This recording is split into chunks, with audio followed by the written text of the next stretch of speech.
Good afternoon, everybody. Hi, I'm Mark McLaughlin. Thanks a lot for having me here this afternoon. I appreciate your time. I'll got about 20 minutes or so, and I was going to talk today about where do we go from here in cybersecurity, if we can get these slides going here. Nope. There we go. Yeah, and the reason I titled the talk this was clearly I think we have a ton of attention on us from a security perspective, right? On a global basis, everybody's talking about this. So the question I think for all of us would be, what do we do with all that? Right? And I wanted to talk a little bit about some organizing principles around this that may help us as we go through, I don't know, the million details that we all have to work through as a society, right? And the highest level point in this was, you know, is this going away and why does it matter? And I'll start with that of like, what time is it, right? So today I think it's the digital age and time. Everything that we're doing as a society, commercial or personal, is based more and more on digital technology, like driverless cars, for example, and other things that are very prevalent in our society today. And I think that's going to do nothing except continue into the future, right? And when you have an age that's all based on digital technology, the really good part of that is massive productivity gains. Right? So a lot of times you're going to hear, or you have heard, the times we live in right now called the fourth industrial age, right? And the reason for that is in all of the, quote, industrial ages, there's been massive increases in productivity for society over time. The difference in this one is the amount of productivity gains that have occurred in the last 40 years or so are more than all the other industrial revolutions stacked up that took hundreds and hundreds of years. Right? So when you have a digital age driving massive productivity, the concern from a security perspective is naturally, or maybe it's obvious, right, is that there's a really thin line between productivity and chaos when you are in a digital age, right? So you've got all these technologies that are driving tons of productivity, but we're always an inch away from just massive chaos because the systems that underlie all the productivity gains are exactly the systems that are going to underlie all the chaos, right? When you have all these consistent and increasing breaches and breaches and violations of trust, right? So at a very high level, I think part of the problem for us all is that when you have a society built on this basis, and we're all hoping, we're assuming as global society that we're going to have big GDP gains in the future, we have to have that population explosion point of view, this has to work. So every time we see another attack, we see another breach, there's just more bleeding of trust about, well, is it actually going to work, right? And there's a very large concern, as I think there should be, is if people just don't trust stuff anymore, they're not going to use it, right? If they don't use it, we're going to have these massive productivity declines, and that's going to be a huge problem. And it's something that I think has been taken very seriously across the world, including here in DC with Jim Clapper coming out not too long ago saying, you know, cybersecurity is the #1 threat for the United States in the future, right? Didn't say it was anything else. There's lots of other threats, but the #1 threat, that's kind of an interesting statement, right? And the reason for that is the whole society, U.S. society and economy, is built on these digital technologies. So you certainly have the government saying that. We have every board in the world talking about it. I get to talk to lots of boards of directors on a global basis, top 3 every time, right? Many boards, over 65%, based on the last study I saw, have standing committees now for security, just like they have audit, comp, and nom-gov. Now they have cyber boards or security boards or safety and security boards, right? So being taken very seriously because these companies know themselves that their whole lifeline, brand reputation for sure, is built on the trust that those companies have, and you're not going to maintain that trust if they don't have the security to back it up. And the underlying reason for this, again, is these tectonic shifts in technology are driving all those productivity gains, whether it's SaaS or cloud or virtualization or mobility. I make sure I call it mobile. Last guy got dinged on that, right? Mobile security, important. But all these tectonic shifts are driving all the productivity gains for us in society, but they're all, in essence, digital in nature, right? So the very thing that drives all the productivity is the very thing that's going to take it down, or could, over time, and destroy that fine line between productivity and chaos, right? And just like security is a wonderful business to be in, you know, it's going to change. There's new challenges all the time. Here's some of them that are coming for sure down the pike right now, right? We think it's hard already. Now we have all the physical assets and cyber assets blending in nature, right? I think in the next 2 to 3 years' time, some of the most pressing conversations we're going to have as a society and businesses and governments is going to be IT to OT, SCADA, ICT environments, things along those nature. As screwed up as we know all the IT infrastructure is from a cyber perspective today, it's fantastic compared to SCADA systems, right, and ICT systems. And you know what? Those things are controlled a lot of times or can be influenced by IT systems, right? So the blending of cyber and physical is going to create a lot more challenges for us that already exist. We're just discovering them now, saying, well, I got a real problem here, right? The second thing is we continue for productivity enhancement reasons and ROI reasons to aggregate data massively, and we make it readily available, right? Which has a lot of value in it. Think of the cloud or things along those lines. Lots of value in that, right? But from a cyber criminal perspective, it's a big thank you. I appreciate you putting all that stuff together for me, you know, in one place or a few places.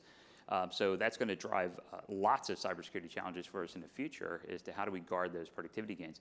And the third point, which is probably the most fundamental point, I think, today and will be into the future, and is also the baseline for that everything that's come before, is for all intent and purposes, compute power today is limitless. Right? That's a bit of an overstatement, but limitless and cheap, right? And that is not going to stop. So the more compute power that's available and the lower the cost is for that has enormous implications, not only for productivity enhancement, but also from a security perspective. And that's why, when we're talking about cyber, this is one of those things that comes along every once in a while that's going to be around for a very, very, very long time. It's not going away, ever. We don't fix this, right, ever, where we say, nah, we used to talk about that. This is something what we have to do is contain it. We have to contain it in a way that the risk of that productivity versus chaos is such that we can move on with our lives and contain the threat and contain the risk, but it's always going to be with us into the future for a long, long, long, long time. Right?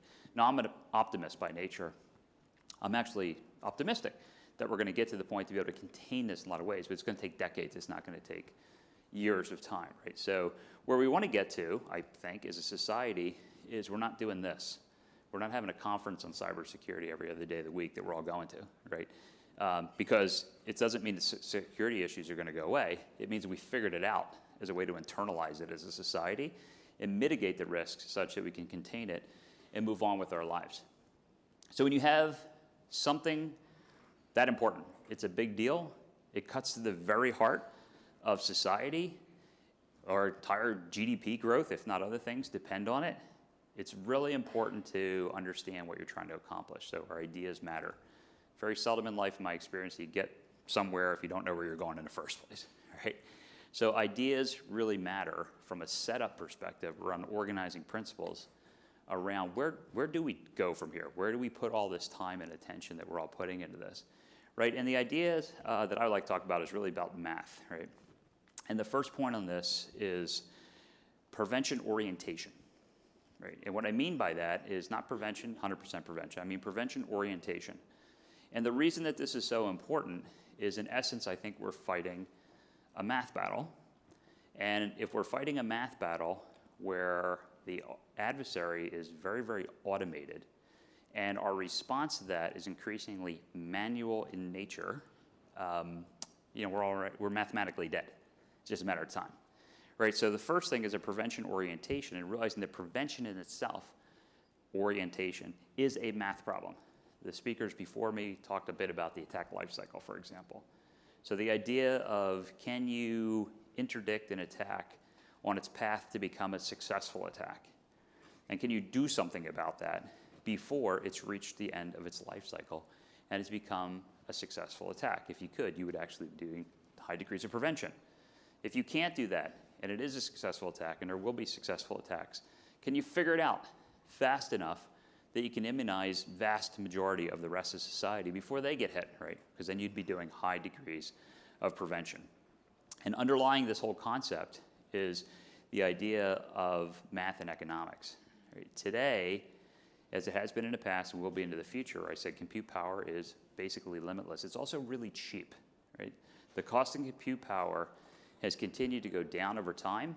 I think we should expect that the cost of compute power is going to continue to go down for as far as we can see into the future. The primary beneficiary of that, from a cyber perspective, has been the adversary. Right? They get to launch more and more attacks and more sophisticated attacks for less and less cost. And by cost, I don't just mean financial cost, dollars and cents, I mean personal cost as well. If very little cost, you don't get your assets frozen, you're unlikely to go to jail, all the things in a personal cost. But even just from an economic perspective, it actually doesn't cost a lot to be in the cyber crime business, right? And that could be, I know there's other types of actors as well, but the prevalent and most predominant form of attack today is cyber criminals, right?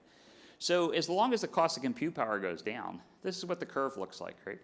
The cost of launching a successful attack goes down, which means the number of successful attacks is going to go up over time. And we're all facing that today in our environments of if you drew a slope of the curve of attacks, it's really high, right?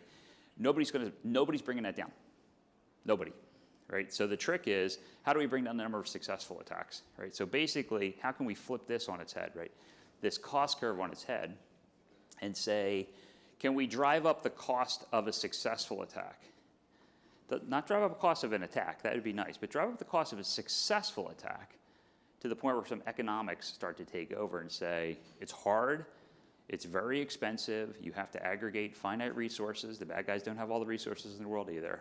Can we do that and do it effectively and very consistently so we can try to get some leverage into this math equation, right?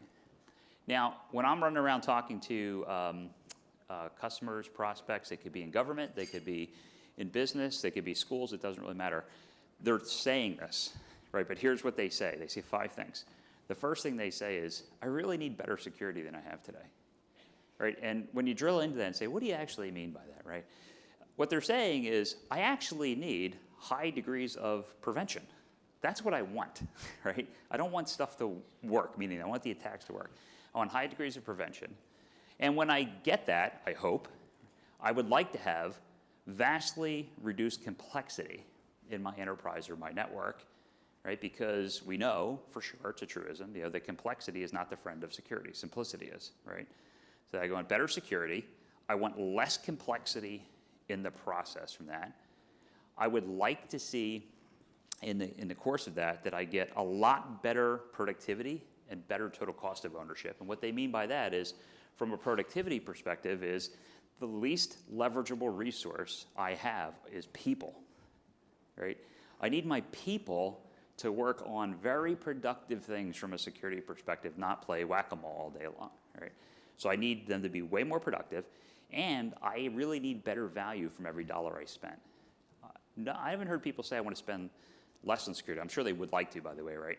But that's not what I'm hearing. What I'm hearing is just saying I need better value from what I'm spending. So I want better security, I want less complexity, I expect to get better productivity and total cost of ownership in the process. I need to be able to measure that, right? I need to be able to go up, down, sideways in my organization and talk about the measurability of what I've actually accomplished so that people can make this tangible. Otherwise, people don't really know what I do for them, right? Whether I'm a CISO, CIO, CTO, or somebody on the SOC or threat intel team. And then I need it to be very consistent, right? I need those measurable results, and they need to be highly consistent all the time, right? So that I can get a track record of, if you give me $1 for something, this is what you get in return from a security perspective. Better security, less complexity, better total cost of ownership that I can measure for you inside and outside, and I'm very consistent along that, right? So I think, how do you get that, right? So the 3 organizing principles that I'd like to discuss very briefly with you would be these things. The first is prevention technology. So I talked about having a prevention orientation, right? So the first organizing principle would be around prevention technology and encouraging everybody to lean very hard on everybody who's a vendor to them, whether they're a technology provider or service provider, to say, yeah, I need to do something, right? Give me some better prevention than you're doing today, and I'll talk a little bit about that in a second. The second thing is threat sharing. We'll all talk about it. Public-private, private-private, public-public, right? Threat sharing. So I'd like to give a couple quick thoughts about that, because those are all good ideas, but we need some organizing principles. And the third is continual education and training. So I'll do each of these briefly. On the prevention orientation side, from a technology perspective, there is a paradigm shift that's happening in front of us today, right? And that paradigm shift is this, which is a move that's gathering steam very quickly away from legacy technologies that usually are delivered as point solutions that primarily do detection and tell you you might have a problem. None of which work together. They're never designed to work together. They usually come from different vendors, and there's no pre-integration of that. Right? These lead to highly manual responses, reactive responses that are very people intensive. Now, I said earlier, the least leverageable resource that we're ever going to have is people. So if we're going to take an approach that looks like this, which we have for 25 years, right? In essence, we're trying to stack up people against a highly automated adversary, and mathematically, you're dead already. It's just a matter of time. Right? So the paradigm shift that is occurring, has to occur, is where it looks like this, which is saying, I need next generation technologies. And what I mean by next generation technologies are ones that are designed actually to try to get leverage, to try to find that interdiction capability inside the attack lifecycle. I want them delivered in a platform.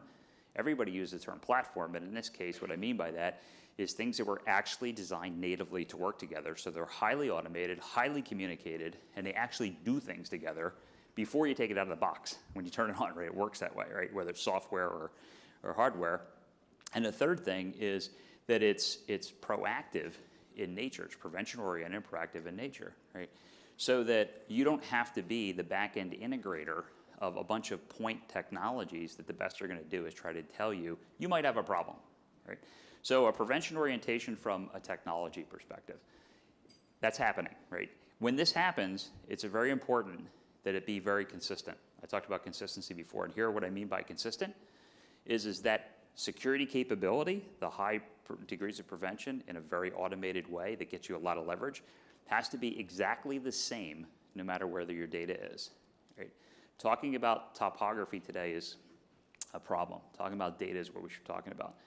So when I give you that security, whoever says that to you, if I'm going to give you that security, ideally it would be exactly the same whether my data is on an endpoint, in a perimeter, my data center, NSX, AWS, Azure, Dropbox, Salesforce.com, doesn't matter. Same thing, right? A standard to hold people by. Can you give me exactly the same thing? Because when data is moving around like this and it's going to move into the future, I talked about those challenges that are going to face us. If we already have complexity, I got 27 different vendors' devices in my network. I got 19 agents on my endpoint. Now let's make it even more complex and say, oh, and I have to use different vendor everywhere, wherever my data is. That's senseless, right? So consistency is going to be extraordinarily important. The second thing, organizing principle, is threat sharing. Talk about threat sharing all the time, right? Super important, has to happen. But I would argue that from a threat sharing perspective, if it's not, whatever you're doing, is not designed to deliver these three things, I'll just pop them all up here, right? So it's build out these three things, then they're not focused on the right thing. It's a resource misallocation. The first thing would be, from a threat sharing perspective, is that all known threats are known by everybody all the time. The second thing would be that if there's an unknown threat, I can take that unknown threat and turn it into a known threat really fast. And the third thing is I can take all those known threats and all those unknown threats, and I can automatically reprogram my infrastructure to be updated automatically in the absence of manual input, right? That requires the ability to generate all these things. It requires the ability to share them in machine-readable format, and it requires the ability to ingest them from a machine-readable perspective and have consistently all of your infrastructure with very, very little manual intervention updated. Because if we can do that, we're a long way to prevention, right? So if you can stop something in the first place, stop it. If you can't, and somebody's patient zero, immunize everybody else, right? So from a threat sharing perspective, having these three organizing principles, I think would be good things to measure all the activities against, to say, are we doing something that's associated with any of these? But ideally all three of these. Now from a security perspective, one quick call out I would like to talk about is the Cyber Threat Alliance, which we founded a few years ago, along with some of our competitor partners, Symantec, McAfee, Fortinet, and ourselves, right? And now we have about 10 vendors in here. So the idea behind the Cyber Threat Alliance was almost every industry in the world today, when it comes to cyber, has agreed to work together because it's so important. So they rise above the competitive juices, right? And they work together, whether it's ISACs or ISALs or things along those lines, except for the security industry, which actually knows a lot of stuff. If we all work together, we actually know quite a bit, right? So the idea behind the Cyber Threat Alliance is to move the competitive playing field for the cyber industry from what do we know to what can we do with what we know, right? And so this is real. It's been organized about 2 years ago, stood up over a year ago. And what I mean by that is these servers stood up in all these organizations, sharing information with sticks and taxi, machine-readable formats of things that are not in VirusTotal. So it's top shelf, not the common stuff, top shelf stuff. So we can share them amongst each other for the good of all of our customers. Now, what we can do with it depends on what our platforms look like and how fast we can ingest it and propagate it out there in order to automatically provide all those updates across that consistent infrastructure, right? So a move to just change how we compete in the security industry. And my little commercial in this is, if you are a customer of security companies and they're not part of it, ask them why. They don't have a good answer, right? So this is something that should be good for everybody to join. And the last point I'll mention around this is education and jobs. So I said prevention-oriented technologies, threat intelligence sharing, and education jobs. You can have, as somebody just said, the best technology in the world. You could share all the information, and people are still going to do stupid things, right, as users. So we have a 100% requirement that if you're in charge of somebody, your kids, your employees, citizens, whatever, right, you have a position of authority, that we have cyber education constantly, right, all the time. Not the once a year you have to go take a module sort of test, right, all the time, because there is a personal level of responsibility around cyber hygiene that folks need to be taught. And until we do that very consistently and raise the bar, our best efforts at technology and other things are going to fall short or at least be a lot harder. And associated with that is jobs. I mentioned that the least leverageable resource we have are people, and trained people. We got to do a lot to fix that. People in themselves are not the answer here, right? But they are part of the answer, the wet work part of the answer, right? But from an education perspective and a training perspective, getting as involved as possible in educating and training people for cyber-related jobs. Two things I'll note here we're very proud of. One is the picture on the up top there is the permanent exhibit we sponsored at the San Jose Tech Museum, which has won many awards now, including from the White House, on educating kids ages 7 to 19 from a cyber perspective on things like people actually do want your information and here's how they're going to take it from you.